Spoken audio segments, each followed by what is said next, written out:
बढ़ते आगे, चीन पस्त मालदीव के राष्ट्रपति मोहम्मद मुइज्जू को आखिरकार अकल आ गई है। वो भी अब सब कुछ गंवाने के बाद दिल्ली में हुई कोर ग्रुप की दूसरी बैठक में भारत और मालदीव के बीच समझौता हो गया है। अब भारत सैनिकों के बदले वहां गैर सैनिक कर्मचारियों की तैनाती करेगा। इसी फैसले के बाद मालदीव के चीन की सारी प्लानिंग फेल हो गई है और वो भारत की रणनीति के आगे हार गया।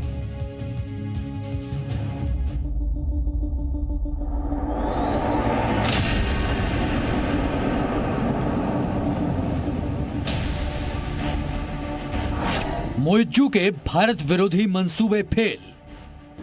भारत को आउट नहीं कर पाए मुइज्जू। मालदीव में भारत से हारा चीन। इंडिया आउट का नारा लगाकर मालदीव की सत्ता में आए मोहम्मद मुइज्जू अपने देश से भारत को आउट नहीं कर पाए और भारत की रणनीति के आगे उन्होंने सरेंडर कर दिया। कल दिल्ली में हुई भारत मालदीव कोर ग्रुप की बैठक में भारतीय सैनिकों की वापसी को लेकर काफी लंबी चर्चा चली। इस दौरान सहमति बनी कि भारत मालदीव में तैनात अपने सैनिकों के बदले गैर सैनिक कर्मचारियों की तैनाती करेगा। ये असैनिक समूह भारतीय सैनिकों के काम को ही आगे बढ़ाएगा।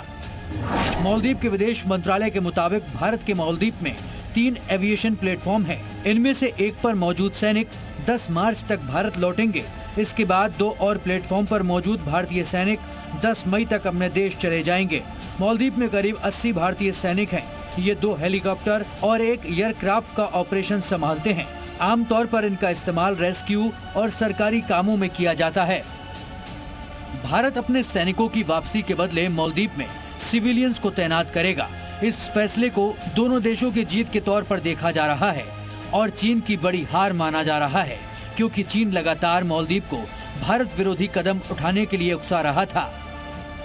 मालदीव के अंदर चीन को एक बहुत बड़ी हार का सामना करना पड़ा है, क्योंकि जो अभी समझौता हुआ है मालदीव गवर्नमेंट के बीच में और हिंदुस्तान गवर्नमेंट में कि वहां से भारत अपने सैनिक जरूर वापस ले लेगा, पर उनकी जगह वहां पे तकनीकी जो लोग हैं वो वहां पे तैनात करेगा और वो उसी तरीके से जो समुद्र का प्रक्षेपण कर रहे थे वो करते रहेंगे। तो ये एक बहुत बड़ी हार है चीन के लिए भी और मिजू के लिए भी, और ये दर्शाती है कि जिस हिसाब से भारत का प्रेशर और भारत के प्रेशर के साथ साथ उनकी ऑपोजिशन पार्टीज का जो प्रेशर है मिजू के ऊपर, जो प्रो भारत हैं ऑपोजिशन पार्टी वाले, उनका जो प्रेशर है मिजू के ऊपर वो रंग ला रहा है।